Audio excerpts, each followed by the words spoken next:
Muy buenas amigos y bienvenidos una vez más a su canal Academia de Inversores. Ya tenemos los reportes 13F, estos son reportes obligatorios que los grandes fondos de inversión tienen que presentar una vez al trimestre y en este caso ya tenemos el primer trimestre del año. Recuerden que esto es solamente obligatorio para fondos que manejen más de 100 millones de dólares. Así que se puede imaginar que todos son fondos bastante grandes. Por ejemplo, el de Berkshire Hathaway, que hasta hace poco era manejado por Warren Buffett. También tenemos algunos como el de Bill Gates. También vamos a estar viendo Ray Dalio y otros muchos que bueno, son algunos de los inversores más populares en bolsa.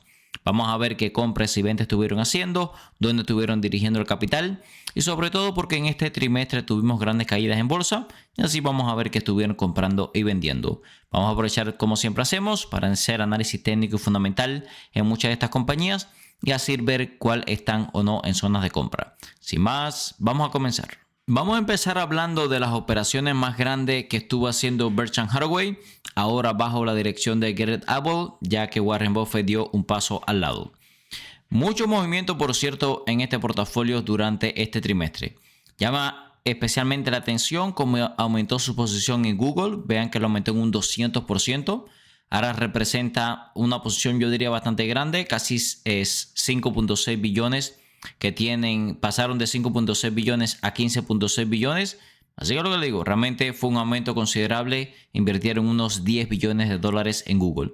No solamente compraron la que no tiene derecho al voto, sino también compraron bastante de la que tiene derecho al voto. Aquí lo vemos. Y bueno, en términos generales, fue la mayor compra que hicieron durante todo el trimestre. Hay que decir que en ese trimestre Google llegó a estar muy interesante. Lo podemos ver aquí en la gráfica. Cómo llegó a estar a niveles de sobreventas significativos, pegado a la media móvil de 200 periodos. Yo creo que era una compra muy razonable a esos precios y bueno, entiendo que hayan aumentado de una manera tan agresiva la posición. Si es verdad que ahora mismo se ve demasiado cara Google, de hecho hemos estado haciendo algunas operaciones para apostar a una caída o mantenimiento lateral de las acciones. Así que bueno, realmente estuvo interesante en ese trimestre, pero ahora ya se ha ido un poco de zonas de compra. También llama bastante la atención Delta, ya que Delta no es el tipo de negocio que normalmente le gusta a Warren Buffett. De hecho, hace un tiempo recuerdo que había dicho que le parecía que este tipo de negocios no eran muy buenos. Sin embargo, fíjense cómo la nueva junta directiva estuvo comprando acciones de Delta. En el caso de Delta, sí es verdad que hace poco estaba relativamente interesante. Vean que todavía no se ve tan extremadamente cara como otras compañías, pero bueno, algunas métricas como el ratio precio-ventas y el ratio precio-flujo de caja ya se ven un poco por encima de sus promedios históricos. Y vean lo que les comento, en esas caídas al principio del año estábamos debajo de la media móvil de 200 periodos, bastante sobrevendido, ahí tenía sentido una inversión, pero ya estamos realmente bastante lejos de zonas de compra. De hecho, ahora más bien estamos en esta línea tendencial que ha sido una zona de resistencia y ya estamos muy cerca de esa zona. Continuamos con las operaciones. Podemos ver aquí que también estuvieron aumentando posiciones en Lennar. Lennar es la segunda mayor constructora de casas residenciales de los Estados Unidos. Aumentaron la posición en un 43%. Hemos hablado ya varias veces de Lennar aquí en el canal. A mí personalmente es un negocio que me gusta. Sí es verdad que por el momento pareciera que no hemos tocado fondo en el sector. No solamente Lennar, por ejemplo, D.R. Horton, que es la mayor compañía de este sector, ha estado también bastante bajita y fíjense cómo Lennar de hecho recientemente hizo mínimos de 52 semanas. Lo que le he comentado con Lennar es que a no ser que usted quiera comprar acciones a unos 5 años por lo menos, andaría con cuidado. Vean que este 2026 todavía se espera que los ingresos y las ganancias vuelvan a caer, así que tal vez lo peor no haya llegado todavía. Sin embargo, vean que a unos 5 años en adelante realmente las expectativas de crecimiento del sector son bastante buenas. Este tipo de compañías han tenido que dar grandes descuentos a las personas para compensar los altos intereses y bueno, esto ha hecho por supuesto que sus márgenes se reduzcan bastante. Así que bueno, nuevamente, a no ser que quiera hacer una inversión a 5 años, yo sinceramente todavía no estaría comprando este tipo de negocios. También me sorprende bastante si vemos por acá que estuvo reduciendo prácticamente el 100% de la posición en Constellation Brand. Esta es una compañía del sector de bebidas alcohólicas que bueno, la ha estado pasando bastante mal. Y vamos a ver en la gráfica que no hemos visto todavía una recuperación. Si es verdad que en el caso de Constellation Brand, vean por acá que está muy barata, muy por debajo del fair value. Los múltiplos están muy por debajo de sus promedios históricos, pero ven que también en los últimos 2 años los ingresos han estado estancados, aunque ya a partir del año que viene se espera que se recupere. Yo diría que tenemos un caso muy similar a las constructoras de casa, a no ser que esté buscando una inversión más mediano plazista, incluso largo plazista. no creo que tenga mucho sentido invertir en una tendencia tan bajista. Lo podemos ver aquí claramente en la gráfica, como realmente la acción no hemos visto una recuperación clara ni un cambio de tendencia claro. Yo diría que en gráfica semanal lo vamos a ver un poco más claro. Fíjense cómo no hemos logrado atacar la media móvil de 200 periodos semanal hace bastante tiempo. Sorprendió también muchísimo en el caso de Berkshire Hathaway la cantidad de posiciones que cerraron. Vean todo lo que cerró, entre ellas, por ejemplo, United Health Group, Mastercard, Domino's Pizza, que la comentamos aquí cuando lo compró, Heiko, también Visa. Fíjense, cerró las dos grandes compañías del sector financiero, Visa y Mastercard. Pool Corporation, que bueno, es una compañía especializada en productos para piscina. Diageo, Amazon también cerró su posición, y Charter Communication. La mayor parte de estas posiciones cerradas realmente eran posiciones bastante pequeñas. Yo diría que incluso las dos más grandes, que fueron Mastercard, más de 2 billones, y también Visa, casi 3 billones. Realmente la vendió, yo diría, unos precios que todavía estas acciones se veían bastante razonables. Yo diría que también las ventas fue un poco para consolidar el portafolio. Fíjense que tenía 45 posiciones en el portafolio, que realmente es bastante. Yo diría que está tratando de consolidar un poco el portafolio. No podemos hablar que fueron grandes ventas. Como ven, las posiciones no eran tan grandes. De hecho, vemos aquí que en el caso de Mastercard, prácticamente no nos hemos movido desde los mínimos de marzo. Estamos de regreso más o menos a esos precios. Así que realmente la acción no se ha movido mucho después que hicieron las ventas. También ten en cuenta que ahora mismo la compañía tiene 400 billones prácticamente en cash. Y podemos decir que invertido tiene 347 billones. Es decir, en total el portafolio está por encima de los 700, casi 750 billones. Así que ventas en torno a 2 billones de dólares, 3 billones de dólares, realmente no es muy significativo. Continuamos con Ray Dalio y su fondo de inversión Bridgewater Associates. Muy activo Ray Dalio durante ese trimestre. Vean todas las operaciones que hizo. Este es un fondo de inversión que tiene unos 100 activos en su portafolio. Así que bueno, realmente es bastante activo en la manera en que maneja este portafolio. Lo primero que llama la atención es que estuvo reduciendo su exposición a estos dos ETF, el SPY y el IVV, que siguen al SP500. Fíjense que estuvo reduciendo en un 2 y un 36% prácticamente su exposición, y estuvo rotando de una manera salvaje al sector tecnológico. Amazon, Nvidia, Google, Broadcom, Micron, Microsoft, GE Vernova, Taiwan Semiconductors fueron, bueno, en el caso de GE Vernova fue una venta y el resto compras bastante agresivas. Vamos a comentar algunas de ellas y después quiero mostrarles algunas otras operaciones que son un poco más abajo. En el caso de Amazon, bueno, esta fue una compañía que también estuvimos comprando bastante. Fíjense cómo cayó a la zona de los 200 dólares a pesar de haber tenido un reporte de ganancia muy bueno. Y bueno, ahí nosotros aprovechamos para comprar tanto en el portafolio de largo plazo trading, incluso hicimos varias operaciones con opciones. Así que bueno, totalmente entendible esta compra que estuvieron haciendo. También llama la atención el caso de Nvidia, aumentaron bastante su exposición en Nvidia. Podemos ver aquí que aumentó en más de un 20% su exposición. En el caso de Nvidia también cayó a una zona muy interesante durante ese trimestre. Lo podemos ver aquí en la gráfica, que fue esta zona de 170 dólares, incluso un poco por debajo, que si se fijan había sido una zona de soporte muy importante en el pasado. Y realmente hay que decir que los múltiplos en ese momento estaban bastante atractivos, así que incluso me sorprende un poco que no haya comprado un poco más agresivo Nvidia. Ahora, por supuesto, ya se nos ha ido un poco el precio. Yo diría sobre todo para trading, donde la estamos esperando en torno a 200 dólares. Pero bueno, para el largo plazo, yo creo que en los múltiplos actuales de Nvidia tampoco es descabellado estar pensando en ir acumulando poco a poco. Quiero comentarles también el caso de Broadcom. Esta es una compañía que, al igual que Nvidia, llegó a caer en una zona muy interesante. Ya se nos ha ido un poco de zonas de compra. Lo podemos ver aquí en la gráfica. Fíjense cómo llegamos a estar por debajo de la media móvil de 200 periodos en sobreventa. Yo creo que ahí estábamos en una zona bastante atractiva de compra. Tal vez Nvidia está un poco más barata en esos precios, tengo que reconocerlo. Por eso yo estuve comprando Nvidia y no Broadcom. Pero bueno, fíjense que en el caso de Broadcom ya estamos casi un 25% por encima del fair value. Así que bueno, ya se nos fue un poco de precio, así que ahora hay que volver a esperar. Quiero a continuación comentarle un poco de Johnson & Johnson. Estuvieron bajando su posición a la compañía en casi un 50%. Johnson & Johnson, como pueden ver, no está tan cara si tenemos en cuenta los futuros flujos de caja de la compañía. Pero bueno, esta es una compañía que es una máquina de generar flujos de caja. Sí pueden ver que la mayor parte de los múltiplos están más de un 30% por encima de su promedio de 5 años. Así que la impresión que tengo es que está todavía un poco lejos de zonas de compra. Buenas estimaciones de crecimiento, pero yo diría que para los precios a los que normalmente cotizaba Johnson & Johnson está un poquito cara todavía. Entiendo también la venta que hicieron. Fíjense que estábamos en máximos históricos a principios del año con niveles de sobrecompra extremos y muy por encima de los promedios históricos. Si quieren llevar su trading inversiones al siguiente nivel, los invito a que se unan a nuestra comunidad Academia de Inversores. Aquí va a poder encontrar todas las compras y ventas que hacemos en los portafolios. Compartimos los portafolios toda la semana. Tenemos un servidor Discord con miles de inversores hablando de bolsa todos los días. Directo diario para miembros. Tenemos los cursos de análisis técnico, fundamental, opciones financieras, temas generales de bolsa. Compartimos artículos, libros, presentaciones. Tenemos indicadores técnicos de TradingView exclusivos para la comunidad y muchísimo más. Va a poder encontrar el link tanto en la descripción de este video como en el comentario destacado. Continuamos con Bill Ackman y su fondo de inversión de Pershing Square. Bill Ackman también es uno de los inversores más conocidos en bolsa. Como pueden ver, tiene un portafolio bastante concentrado de 12 compañías. Voy a comentarle unas 3-4 operaciones porque el resto fueron bastante pequeñas. La primera que quiero comentarles es que también estuvo comprando acciones tecnológicas. Amazon subió su posición a la compañía en casi un 20%. Ya representa más del 17% de portafolio y llama también especialmente la atención Microsoft, ya que entró directamente con un 15% del portafolio.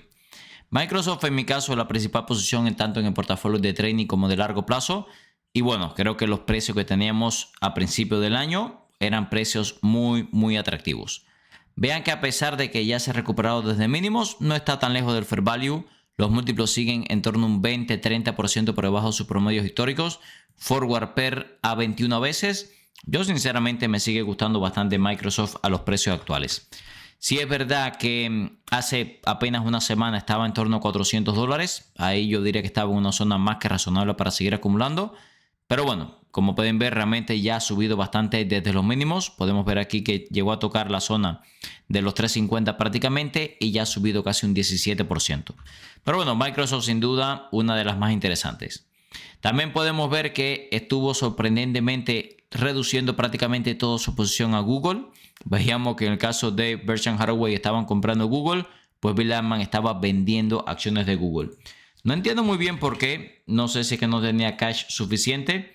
Sí es verdad que en ese momento Microsoft me parecía bastante más barata que Google, a pesar de que Google estaba bastante sobrevendida. Pero bueno, sí es verdad que Microsoft me parecía interesante, pero no sé si lo suficiente como para estar rotando capital desde Google hasta Microsoft.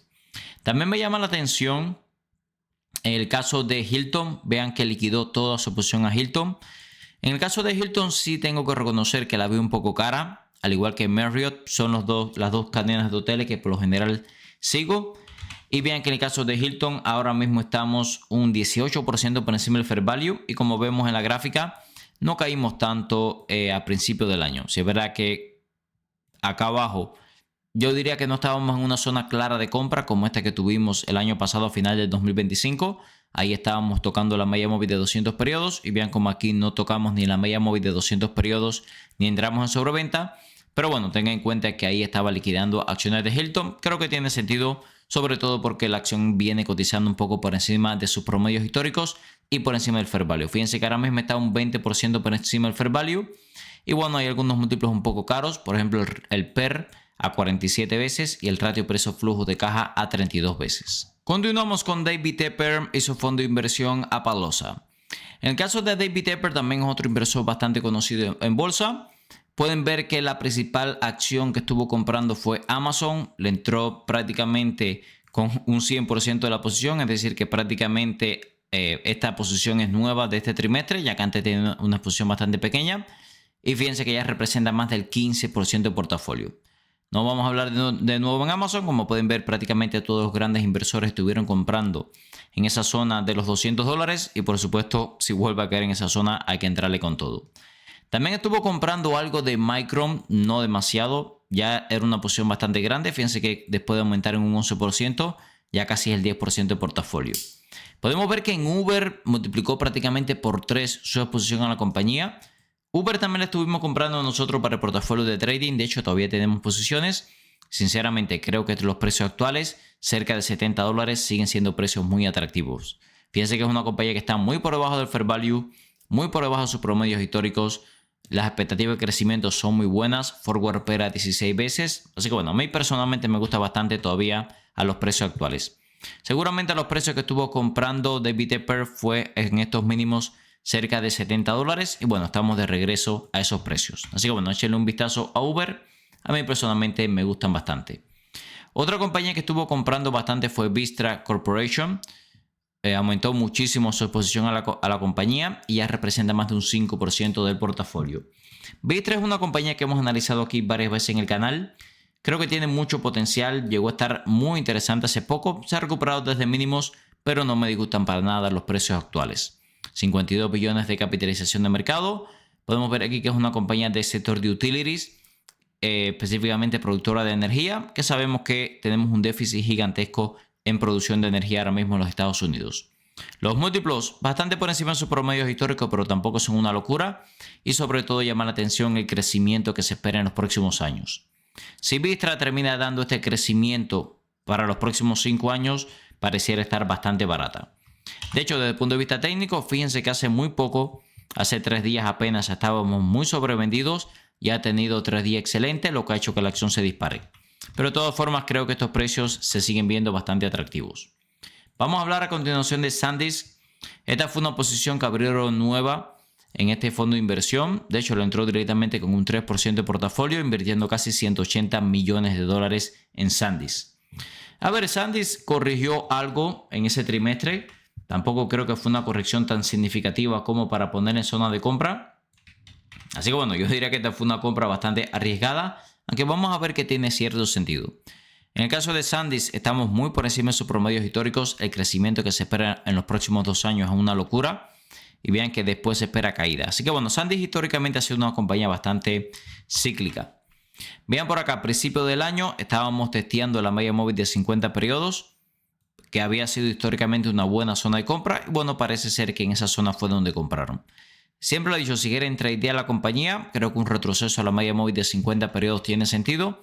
Pero como inversión a largo plazo, la verdad es que la compañía no se ve tan barata. Continuamos con Pat Dorsey, otro superinversor muy conocido en bolsa. Vemos que redujo su posición en ASML Holding. Bueno, ASML Holding, a pesar de que corrió algo a principio del año, la realidad es que nunca vimos una corrección suficiente como para ponerla en zona de compra. Aquí lo podemos ver, la acción estaba prácticamente en máximos a principio del año, así que bueno, yo diría que tiene sentido esta toma de ganancia parcial. El primero que quiero comentarles es esta compra que hizo de AppLovin. Entró directamente con el 10% del portafolio. AppLovin es una compañía, yo diría que todavía sigue siendo un negocio relativamente especulativo, sobre todo porque fíjense que está muy por debajo del fair value por flujo de caja. No ha subido demasiado desde los mínimos de principio del año, así que tampoco creo que estemos tan lejos de las zonas de compra de Pat Dorsey. Eso sí, son múltiplos exigentes, 41 veces beneficios, 36 veces flujo de caja, aunque también es verdad que el crecimiento que se espera en los próximos años es muy bueno y el forward PER para 2027 está apenas a 22 veces. Así que bueno, esta es una compañía que se está buscando un poco más de crecimiento y está dispuesto a asumir un poco más de riesgo, creo que tiene sentido. Vean por acá como tuvimos una caída brutal a principio del año. Desde los máximos de 52 semanas hasta los mínimos recientes fue una caída de más del 50%. Yo lo que les digo, realmente estamos bastante lejos de máximos recientes. De hecho, desde los precios actuales hasta los máximos sería un 55% de revalorización.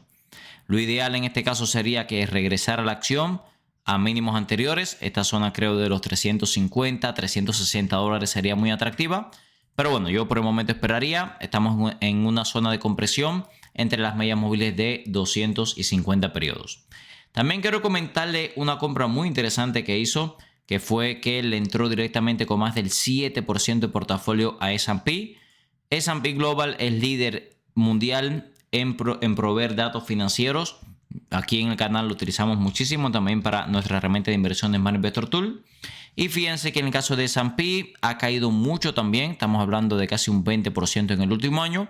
Hay algunos múltiplos relativamente caros, sobre todo el ratio precio-flujo de caja, que fíjense que todavía está más de 20 veces. Y si hay otros múltiplos, por ejemplo, el ratio precio-ganancias, que ya se empiezan a ver muy atractivos. De hecho, el forward PER a 21 veces es un múltiplo que históricamente no cotiza tan barata S&P. Además, podemos ver por otra parte que estamos muy cerca de mínimos anteriores. Así que bueno, no me disgustan para nada los precios actuales de S&P. No es la compañía más barata, pero tengan en cuenta que los márgenes también son brutales. Vamos a comentar a continuación Uber. Otro fondo de inversión estuvo comprando Uber. Le entró directamente con el 6% de portafolio. Esta es una posición nueva que abrió. Y bueno, fíjense que ya hemos visto varios fondos de inversión comprando Uber. A mí me gusta bastante. Llama la atención las ventas que hizo. Vendió su posición a Google. También vendió el 100% de la posición en AutoZone. Que bueno, AutoZone no es que esté sumamente barata, pero sí es verdad que ha tenido caídas significativas. Fíjense que en el caso de AutoZone estamos por debajo del fair value. Hay algunos múltiplos en torno a un 15-17% por encima de su promedio histórico, lo cual me hace pensar que puede caer un poco más. Yo diría que lo más interesante en primer lugar es que estamos muy sobrevendidos por debajo de la media móvil de 200 periodos, que fíjense que esta es una compañía muy alcista de largo plazo. Hacía mucho tiempo que no estaba tan sobrevendida. Y otra cosa que llama la atención es que para las expectativas de crecimiento futura que tiene, no se ve tan cara. El forward opera 19 veces. Así que bueno, me sorprendió un poco esta venta que hizo este fondo de inversión. Por el resto, realmente bastante en línea con lo que hemos visto hasta ahora. Si estás buscando un broker confiable para operar desde Europa y Latinoamérica, mi recomendación es XTB. XTB está regulado en más de 11 países, te permite operar libre de comisiones por hasta $100,000 al mes, permite comprar acciones ETF, además de crear planes de inversión personalizados. Esta última funcionalidad me gusta especialmente ya que permite invertir en los principales índices del mundo con bajo riesgo y para obtener una alta rentabilidad. También te asignarán un agente para que te ayude a alcanzar tus objetivos financieros. Usa el link en la descripción de este video para obtener hasta $200 como beneficio de bienvenida, dependiendo del monto de tu primer depósito. Ahora el dinero trabaja por Zlatan. Y no es Zlatan por el dinero. Continuamos con Daniel Loeb y su fondo de inversión Third Point. Este es otro fondo de inversión bastante conocido que siguen bastante los inversores. Lo primero que llama la atención es que liquidó un 10% de la exposición a Amazon cuando habíamos visto que los otros estaban comprando, aunque también hay que entender que tenía más de 20% de portafolio en esta compañía, así que me imagino que hizo cierta rotación fuera de esta compañía para no tener tanta exposición. Me llama la atención también que estuvo liquidando un 12% de la posición en Danaher, sobre todo porque Danaher es una compañía que podemos ver que está ya por debajo de su fair value o valor intrínseco, los múltiplos muy por debajo de sus promedios históricos, buenas expectativas de crecimiento. Sin embargo, es el segundo superinversor que veo liquidando posiciones en el sector de dispositivos médicos. Pareciera que, bueno, se ha perdido cierta confianza en el sector, que por otra parte ha estado bastante bajista. También podríamos asumir de que estuvo tomando ciertas ganancias a principio del año, cuando la compañía estaba, como ven, bastante lejos ya de la media móvil de 200 periodos, pero bueno, esa parte no la sabemos, ¿ok? Lo que sí me llama la atención que es el segundo que vemos liquidando posiciones en este sector de dispositivos médicos. Pueden ver que también estuvo comprando muchísima tecnología, Meta, Google, por ejemplo. También me llama la atención que liquidó prácticamente el 100% de la posición en Nvidia, cuando la mayor parte de los inversores estaban comprando. Y también fíjense cómo liquidó un 73% de Live Nation, que esta es una compañía que recientemente había tenido algunos escándalos monopolísticos, ya que es la número 1 en las reservas de tickets en línea para eventos en vivos. Y bueno, parece que esta volatilidad lo llevó a prácticamente liquidar casi el 80% de la exposición al sector. Pueden ver que en el caso de Live Nation tuvo estos problemas de monopolio. La acción estuvo cayendo, pero ya se ha recuperado de nuevo. Así que bueno, realmente es una compañía que me gusta, pero hay que esperar este tipo de caídas para volver a comprar la misma. También tengan en cuenta, como vemos por aquí, algo que me llamó la atención es que estuvo abriendo casi el 2% del portafolio a exposición a oro. El oro yo diría que a principio del año tuvo un momento en el que se vio bastante interesante. Lo vamos a ver aquí en la gráfica. Yo creo que esta caída que tuvimos en torno a los $400, ten en cuenta que estamos utilizando el ETF GLD, el mismo que estuvo comprando. Ahí, de hecho, con esa caída que tuvimos a principio del año, mirando que estaba muy sobrevendido, hacía muchos años que no veíamos este ETF sobrevendido. Bueno, ahí aproveché para hacer algunas operaciones de trading con opciones. Y bueno, yo diría que más o menos a esos precios, si vuelve a caer, incluso si lo vemos en la media móvil de 200 periodos, podríamos utilizarlo tanto para comprar como también hacer operaciones con opciones. Como vimos en el video de amigos, la mayor parte de los superinversores estuvieron comprando bastante tecnología durante el último trimestre. Y es verdad que también estuvieron recortando algunas posiciones un poco más caras. Le pongo por ejemplo a SML Holding, que algunos se estuvieron recortando. pero en términos generales fue un trimestre para estar comprando bastante. Sobre todo porque tuvimos caídas en marzo con una corrección de más del 10% en bolsa. Algunos casos específicos, por ejemplo, como el de Warren Buffett, estuvo aumentando en más de un 200% su exposición a Google, que es una compañía que anteriormente Warren Buffett había dicho que era un error no haber comprado. Pues bueno, el nuevo director ejecutivo de la compañía sí lo está haciendo. También compraron Delta, lo cual llamó la atención, y sobre todo también llamó la atención la cantidad de ventas que hicieron, aunque como vimos la mayor parte de ellos fueron posiciones pequeñas que no afectaron mucho estas acciones. Recuerden que todo este contenido es con fines educativos, ya que yo no soy un asesor financiero. Si les gusta el contenido de nuestro canal, se puede suscribir ahora mismo, activar las notificaciones para no perderse ningún video nuevo. No puede dejar un comentario, respondemos 100% lo mismo y un like que nos ayuda a seguir creciendo. En la descripción de cada uno de los videos del canal, siempre lo dejo en el primer enlace en nuestra herramienta de inversión en Mara Investor Tool, que utilizamos hoy para todo este análisis, y en el segundo enlace en nuestra plataforma para la comunidad de Academia de Inversores, donde compartimos las compras y ventas para los portafolios, grupos exclusivos en Discord. Ahí tenemos también artículos, libros, presentaciones, indicadores técnicos de TradingView, directo diario para miembros y muchísimo más. Muchas gracias y nos vemos en el próximo video.